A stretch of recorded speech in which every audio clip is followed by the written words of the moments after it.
Hi everyone, in today's easy tutorial I'm going to show you how to delete a video on YouTube. Welcome to the channel, let's dive into it.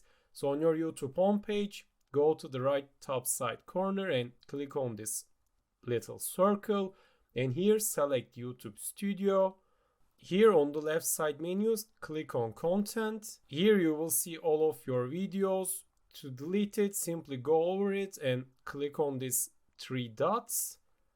And then select delete forever, and you need to check this box to delete your video, and you can either download your video file or you can delete it permanently. So let's click on delete forever to delete this video, and that's basically how to delete a video on YouTube. If you found this video helpful, tap the like and subscribe buttons to help others to find this video as well. Thank you for watching.